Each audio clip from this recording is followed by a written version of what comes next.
okay not to be like 100% perfect, because who I'm defines not. I that? never have been. Welcome and good day, fellow pioneers. Back again for our Monday morning meeting, our Mission Mondays, business trenches, trench talks, helping other entrepreneurs, business owners, anybody who's trying to really do their thing, get over the rough terrain, those trenches, to achieve higher levels of success in their business. I was going to share today about what I learned this week, but in the moments that I was preparing for this interview, I have learned so much in the very few moments that we are here. So, Thanks, Mom. I am joined today by phenomenal coach, international coach, author, and speaker, Fred E. Miller of No Sweat Public Speaking. Here's his amazing book. That's right, No Sweat Public Speaking. Available on Amazon.com. Go there, buy a bunch of them. Get one for you, get one for your friends. Christmas is coming up, your birthday, Hanukkah's coming. They make wonderful presents for Labor Day. Mm-hmm. As you will learn today, that it is most certainly a valuable gift for a lot of reasons. There are 3 key areas that you will see that speaking and being able to speak well publicly can improve things in your business and your personal life, right, Fred? Absolutely. Absolutely. So just welcome. Thanks for tuning in. Can you share with me if the audio is good, high, low, or otherwise, to make sure that we're sounding all right for you? I could use to have some feedback there. And then anybody in the chat, if you are a fellow pioneer and entrepreneur, check in. Let us know what you do and who you are. All right. Hello, hello. Welcome. Audio is great. Thank you, Jacob. Oh, good. Yeah, so we'll jump right in. I won't lip sync then. Okay, well, this is live. Oh, my gosh. This is totally live, and I really love the fact that Fred has such a great sense of humor, because this is an area that makes people really nervous. It's tough to get out there and be a public speaker and to put yourself before folks. But Fred, tell a little bit about your experience and expertise, and we'll jump in and start helping folks get over this trench. Okay, it's worth it. It's everyone's greatest fear. I think, as Seinfeld said, most people given the opportunity at a funeral would rather be in the box than give the eulogy. But the fact is, it's a fear worth facing and overcoming. And you don't want to get rid of it completely. My mantra is speaking opportunities are business, career, and leadership opportunities. Mm-hmm. No one ever questions that. That makes sense, doesn't it, Jade? It most certainly does. Well, that's one reason you're so successful. Yeah, you get out there and you speak. Mm-hmm. And a lot of the individual coaching I'm doing, people call and they say, I'm sick and tired of people who don't work as hard as I do. They're not contributing as much to the company, but they're getting bonuses, they're getting recognition. Sometimes they're getting promotions because they're speaking. Mm-hmm. And they're not even that good, but they're up there, and I'm sitting on my butt. Can you help me? Right. So we're not talking about just getting in front of a large group, just delivering some sort of presentation. We're talking about every aspect that your business touches. This is a key component. Let's talk about why speak, Fred. Well, why speak? Because people will perceive you as an expert. We perceive really good speakers as experts. We like to work with experts, right? Mm-hmm. Experts command more money for their products and services. And if you're up there speaking, that's the way you are perceived. Mm-hmm. And people love that. Yeah. And it holds so many people back. Yeah. So why is it such a big deal? Why is this such a struggle? When you say no sweat, we're talking literally. Folks will break out in a sweat, get paralyzed. Shirt on, so you don't see it. But people ask about the fear of speaking. Fear of public speaking. I'll say, well, why not? If you think about it, most of our conversations are one-on-one. More and more, they're on the phone. You don't see the person. Mm-hmm. And people text and email. You don't see or hear them. And it just stands to reason you get up in front of a group and you go, whoa, that's a little uncomfortable. But you have to face the fear and do it anyway. But there are some reasons to have a fear of public speaking. Number one, if you don't know what you're talking about. Don't ever get up and talk about something you don't have a lot of knowledge about. Number two, if you don't know the structure of a speech. And the structure of a speech is like the recipe for a great cake. There are specific ingredients. You add in specific amounts at specific times. You do specific things to them, and you get a great presentation. And the other thing is, if you haven't practiced, practicing is not optional. And if you think about it, we just had the Olympics. Does anyone think those great athletes just said, I think I'll go out and swim today? No. I mean, they have dedicated years of their life to their craft. You always have to practice. Bands have been together for 30 years will rehearse before a concert. So practicing is not optional. Well, sure, but that is something that when we talk about their profession and what their well-being is, I mean, Michael Phelps practiced 7 days a week for hours, right? But public speaking isn't what I'm always doing, is it, Fred? You can't get up and wing it. But here's the thing, and somebody pointed this out to me first time I was at Toastmasters. If you can speak in front of a group, that improves your one-on-one, and everyone does that. Yeah. And as long as we're talking about the fear of public speaking, that has to do with elevator speeches too, and I'm sure you folks are familiar with an elevator speech. You know, you're at a networking event, social function, or a seminar, and the leader says, "You know what? Before we get started, let's go around the table, and when it's your turn, stand up, tell us who you are, what you do, give us your elevator speech." There goes the paralyzation. Oh my gosh! Personally, it was always a religious moment for me because I'd be going, "Please don't call me first. I know I should have been prepared." You know, but it's a mini presentation, and I wound up building a template for this, and you can get that template if you email me, fred@nosweatpublicspeaking.com, and the template was built on 2 words for an elevator speech. Build it by the floor. Everyone doesn't want to go to the top floor with you. You don't want to take everyone there. And speech. An elevator speech is a mini presentation. And the fear of public speaking holds so many people back from doing that. Sure. And not just on the elevator, because you mentioned, you're in a room, you're in a meeting, and you want to give it on a moving sidewalk. You want to give it if you're riding a bike next to somebody. Exactly. When you're standing in line at the grocery store, essentially, the question is going to come. And here in St. Louis, my goodness, it's one of the 2 first questions you get. Where did you go to high school? And what do you do? And that really, thinking on the person who's asking, they're trying to get an assessment and idea of who you are, but mostly what your value is to them. So you have that moment to do it. And essentially, guys, it's coming. This isn't one it's not going to catch you off guard. It's coming. And so say the first few times you do it, it's not so great, but certainly being prepared can help. Here's something that I learned along the way. If you can change what you do to your mantra, it's 5 words of what exactly and essentially are you made of. It's almost what you would use as your affirmation. When you get up in the morning, you look in the mirror, hey, I am Jade Harrell, and I help people communicate their most positive message to a diverse audience. But what I learned from Fred is how to really drive that home and take it to the next level. All right, I'm going to ask you, hey, how you doing? What do you do? I'm Fred Miller. I'm a speaker, coach, and an author. Businesses, individuals, and organizations hire me because they want to improve their networking, public speaking, and presentation skills. And you probably don't know anyone who wants to improve their public speaking and presentation skills. Everybody I know. Yeah.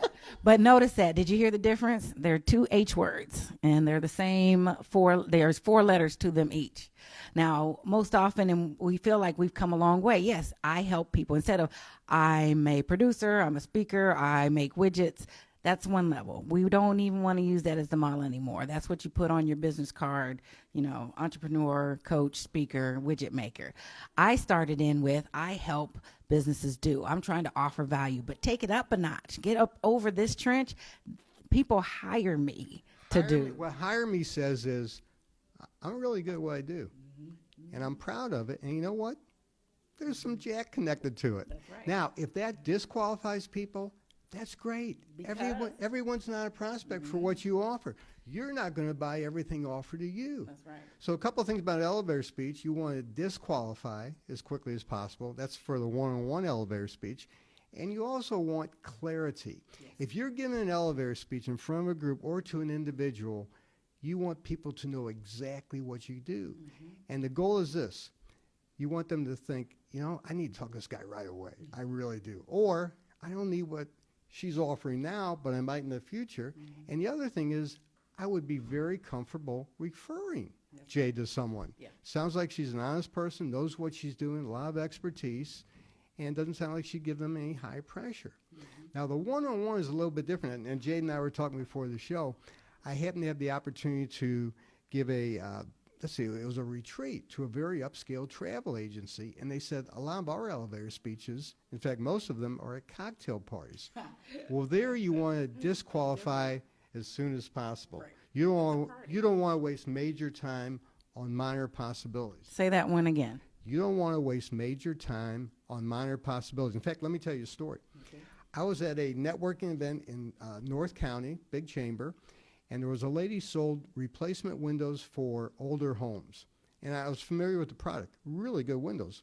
Very, very expensive. And she had a good elevator speech, but she gave it to everyone. And I got to think there are people there renting, people there with new homes who did not need new windows, and people, quite frankly, who could never afford those windows.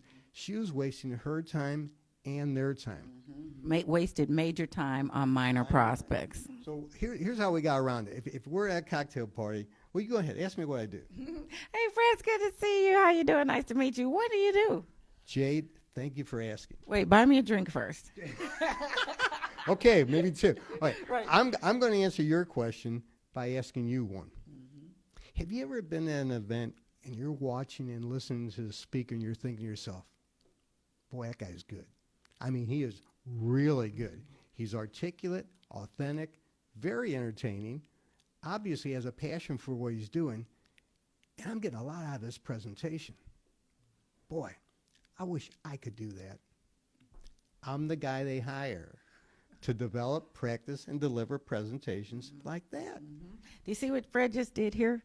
So there's a few things that happened here. Not only did he have the qualifying information, but he said in a story, there was a backstory, but then he redressed by here. I'm going to answer your question. He took control of that conversation right then and there. And then he had their attention because everybody's going to be waiting to hear, well, what's next? What's the punchline? And I'm already there. I'm hanging on the hinge. He identified with something very personal and real to me. Have you ever felt? He aligned with where that person felt, and then he delivered with, I'm the guy with those solutions. So much to that. I hope y'all hear it. If you didn't, rewind this and do it again. Let's talk about, and we have this on our agenda, that expert stool and why we all want to be able to have that. People like to work with experts. Experts command more money for their products and services. And let's face it, this day and age, everyone is self-employed. There are no more jobs cradle to grave. What you want to do to be perceived as an expert is to build an expert stool. And it's 3 legs: speaking, writing on and offline, and then promoting it the way Jade promotes herself so well through all the social media.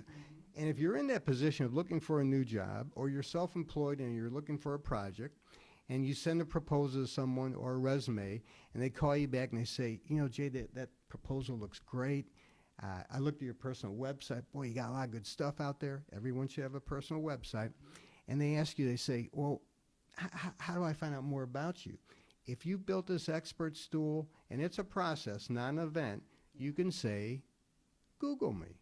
What you're saying is, hey, don't take my word for it. Check me out. And that's how you do it. That's right. And most certainly, one of the things that you can add to this, and this will help you up over that trench, there's always a first. And once you get that first and you delivered and it was really great, ask them to share how it worked for them, what value you provided for them. Then you have that quote, you have that testimonial. So then you also have that to speak for you. That gives you some credibility and social credibility. Some people are running out here just to be seen.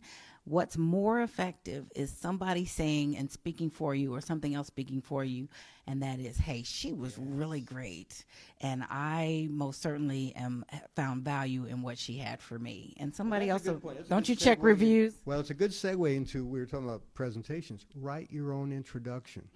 Yes, that's on our agenda. Why not have somebody fix that for me? Well, here's the deal. Because usually they're going to take it off they're going to take your bio off the internet. Nobody cares where you went to school, unless it's St. Louis, of course. But nobody cares where you went to school, how many kids you had, and the fact that you collect rocks. It has nothing to do with your presentation. What do they care about? They care about, well, your introduction should answer 3 questions. Why this subject? Why this speaker? And why now? It should be like the King's trumpeters blowing their horns, and the audience should be sitting there thinking, man, I can't wait to see her speak. My gosh, sounds like this is the expert. Oh, yeah. Give us an example of why this subject. Why this subject? Well, the fear of public speaking. The fear of public speaking holds most people back from reaching their goals. You know, that's why we have that. Our speaker, our speaker today wrote a book. That's credibility. And if you believe his mantra, speaking opportunities are business, career, and leadership opportunities, let's bring him up and hear what he has to say. And how about the why now? Why now is start today. What are you waiting for? I mean, all you can do is go forward, and if you speak, people will perceive you as an expert. That's one of the legs of that expert stool. So if I'm coming from a place I don't feel like I'm good at it, I haven't done it very often, and it's one of the things I least want to do. Going from that to, look, I know I need to, how do I progress from I know I need to I'm doing it if I'm in a place of this is not my You thing? hit that, sometimes you hit that low spot where I need to do this. Well, let me tell you a story. I got a call last night from a guy, and he said he's got a new job. He knows he's going to have to give presentations. He knows it's a great opportunity. He said to me, I have passed up promotions because I would not get up and speak. It's time to stop that. I mean, that's what he said. That was the kind of self-talk. Now, a neat thing about talking to the guy, he has a great voice. I mean, he could have a radio voice, but he was also an athlete. And when I talked about getting coaches, and think about this, professionals have coaches, amateurs don't. It clicked with him immediately because every athlete, I mean, if you watch the Olympics, every one of those great athletes had at least one coach by themselves, and then team coaches and coaches for certain specialties, because we're too close to ourselves. We look in the mirror and we have a lot of trash talk and negative talk for ourselves. It doesn't work. You've got to get somebody outside of you to talk to you. Absolutely. I love that. So you did it again. You brought a backstory. You brought a story to the conversation. Talk about the importance of a backstory and how to master that. It's all about the story. The body of the speech is make a point, tell a story, and make it a personal story. Let me give you an example. A lot of times we'll talk about persistence, and then I'll tell the story about Thomas Edison. The story about Thomas Edison is it took him 10,000 times to invent the light bulb. And if I've got an audience, especially of salespeople, I'll say, who's heard that story before? Everyone raises their hand. You've heard that story. Yeah, I heard. Well, I heard twice one day, two speakers back to back. But here's the answer to that. Tell your own story. Everyone has stories of going upstream when people are coming downstream, overcoming obstacles. Tell your own story. No one else can tell your story without your permission. And Nancy Duarte, who is a guru in presentation, she did the slides for Al Gore in Inconvenient Truth, says personal stories are the emotional glue that connect your audience to your message. Wow. And you want to tell that personal story because people have those little files in their head and they'll start playing that movie. Yeah. And they make that connection. And when you connect with your audience, oh my gosh. Yeah. Speaking of connect with our audience, I just want to take a second to appreciate you all and acknowledge those of you who are joining us today and your feedback. Jacob, welcome and thank you. Renee Douglas actually is someone who encouraged me in the early days when I was all frozen. Right. It worked. Right. It did work. If she didn't look in the mirror, she would never be here today. And I was, because there was a committee on my shoulder that said, oh no, this is not what you're going to do. And it was with her encouragement that helped. Welcome, Cedric and Chuck and Sean. And I saw you early, LaTanya. If you all enjoy this content and like being with us, be sure that you subscribe to my page or add me as your default so that you're notified when I go live. My fellow pioneers, there are some great things coming up for you. On tomorrow, we will be live again with the podcasting panel that the UMSL Digital Marketing Department is hosting, and I am on that panel. So tomorrow morning we will have that for you. Yes, some of the best. It is. They'll perceive you as an expert. Oh my gosh, she took my advice. Just like that. Follow his advice. And also on Wednesday, we will be joining the BioSTL and Center of Emerging Technology for a very special presentation with an entrepreneur, Dr. Henry Randall, who will share his story. And it's all about the story. And he's got a very inspiring story. So make sure that you're subscribed if you're not. I had only set forth to do 10 of these. It was my commitment to do 10 business trench talks. And we will be working on making sure that you have some more help and connection in this community going forward. But wanted to be sure that you had Fred Miller as one of my finale guests, because it most certainly has been transformative talking to him. But make sure that you also tag or find Fred, but that you're connected so that you don't miss any of these other great opportunities to grow in your business. All right, next on our agenda, Fred, Look, I'm froze up here. Isn't that We'll fun? think of I something. know. Yeah, we can play it by ear. still We're alive, not. though. I know, Just trying right? to We'll work just on go with here. it. Yeah, well, we'll just go Well, to we'll another talk about page. something else. How about Let's that? see. We know what we're doing on the live. Yes, we do. Oh, we wanted to talk about examples of what speaking can do for you, where speaking well and effectively can take you. Well, if you're an entrepreneur, and we already discussed the fact that everyone's self-employed, give presentations wherever and whenever you can, because someone will hire you. Let me tell you a story. I do some coaching with the TEDx Gateway Arch facilitators, and I was giving a presentation on presentations and how to do the slides. There's certain ways to do slides. And a fella came up to me and said, I just had an inquiry for a speaker. I'm going to give him your name. I'm going to be speaking there in 2 weeks. Yeah, because you never know who's in the audience. That thing, speaking opportunities are business, career, and leadership opportunities. No one ever says anything that's wrong about that. I can tell you a story. I had a friend who's an accountant. Yeah. And accountants are, usually not the ones that get out and speak. He said the general partner called a meeting Monday morning. He said, we have a speaking opportunity. I need someone to give a presentation Friday. There were probably 15 partners there. He was the only one who raised his hand. Wow. And he knows that, this is a great opportunity. Yeah, it's a way to set yourself apart. But let me say this too. Sometimes it's the super successful people that know by just little bitty things can take to a higher level that will make them stand out from others. For sure. And a lot of the times it might be a lawyer, doctor, successful entrepreneur, and they'll hire me just to get to that little bitty level. Because here's what's in life, and we talked about this. Your competition, whatever it is, whoever it is, has set that bar low. Very, very low. Yeah. It takes very little to stand out from someone else. And that key word again is opportunity, because it's there, but not everybody takes advantage of it. And that fear is what keeps some people on the other side of that door. And you can, because what they say, opportunity's knocking, right? That's right. There's a door there. There's folks that's like, do they know I'm here? And they're ducking and hiding from it. And that's you where gotta get out there. You got to self-promote. you got to self-promote. So did we speak about writing your own intro? We did speak about writing. Okay, so let me. But write a book too. Everyone has a book. Who has a book? I see all the hands are going up. Yeah. Absolutely, and it's not as hard as it used to be. If you're posting on Facebook, you're writing a book. And like you said, find every opportunity you can to speak. Here's an example. We're on Facebook. Speak, bring value, share value, give something. Before you know it, you have developed. You're not going to be great at first, or maybe you are, but you can always get better as you go. But speak. If it's here, you can do it in your blog. You could do it on Twitter. You could do it with your children. Have a morning meeting with your family, for goodness sakes. But start to build that speaker's muscle. And start now.